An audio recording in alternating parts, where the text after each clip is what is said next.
Expert option নিয়ে যারা কাজ করছেন বা নতুন করে শুরু করতে যাচ্ছেন তাদের জন্য আজকে থাকছে একটি ইউনিক বাস্তবসম্মত ট্রেডিং স্ট্র্যাটেজি, যা শুধুমাত্র চার্ট দেখে না বরং আপনার মাইন্ডসেট আর ট্রেড ম্যানেজমেন্টের উপর ভিত্তি করে তৈরি করা হয়েছে। তো প্রথমে আসি মূল আইডিয়াতে। বেশিরভাগ ট্রেডাররা ভুলটা করেন একটাই জায়গায়, সেটা হচ্ছে তারা শুধু ইন্ডিকেটর দেখে ট্রেড নেন, অথচ মার্কেটে মুভ বা প্রাইস অ্যাকশন বোঝেন না। এই জন্য আমাদের স্ট্র্যাটেজিটা একটু আলাদা।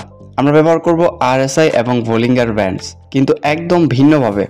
আরএসআই যখন 50-এর কাছাকাছি থাকে তখন সেটা নিউট্রাল জোন, আমরা তখন কোনো ট্রেড নিব না।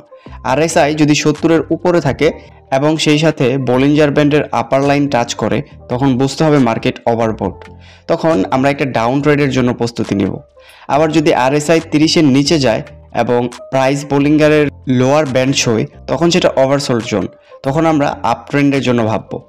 তবে শুধু ইন্ডিকেটরের উপর ভরসা না করে সাথে প্রাইস অ্যাকশনের ক্যান্ডেল প্যাটার্ন খেয়াল রাখতে হবে, যেমন পিন বার, এনগালফিং ক্যান্ডেল ইত্যাদি। এরপর আসি টাইমিং নিয়ে। অনেকে 1 মিনিট টাইম ফ্রেমে ট্রেড করেন, কিন্তু আমি বলবো সেশন অনুযায়ী টাইম সিলেক্ট করুন। যেমন লন্ডন অথবা নিউ ইয়র্ক সেশনে ভলাটিলিটি বেশি থাকে, তখন 1 মিনিট টাইম ফ্রেমে ঠিক আছে। তবে এশিয়ান সেশনে 2-3 মিনিট টাইম ভালো রেজাল্ট দিতে পারে। সবচেয়ে বড় কথা, একটানা ট্রেড করবেন না। অনেকে একবার জিতলে লোভে পড়ে বারবার ট্রেড করেন, আর এটাই অনেক বড় একটা ভুল। আমার সাজেশন থাকবে 3 উইন রুল মেনে চলুন। দিনে 3টা সফল ট্রেড পেলে সেশন বন্ধ করুন। এতে মানসিক চাপ কমে যাবে এবং আপনি গেমিং মোডে ট্রেড করা বাদ দিবেন। তাছাড়া নিজের একটা জার্নাল রাখুন। প্রতিদিন ট্রেড নেওয়ার কারণ, রেজাল্ট, ফিলিংস সব নোট করে রাখুন। এটা আপনার মেন্টাল ফোকাস বাড়াবে এবং স্ট্র্যাটেজিটাকে সময়ের সাথে সাথে নিজেই ইমপ্রুভ করবে। সবশেষে এটাই বলবো, ট্রেডিং শুধু একটা স্কিল না, এটা একটা মনস্তত্ত্বের খেলা।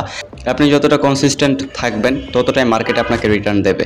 তাই স্ট্র্যাটেজি জানাটাই সব না, ডিসিপ্লিন, মাইন্ডসেট আর রিস্ক ম্যানেজমেন্টই আপনার আসল উইনিং ফ্যাক্টর।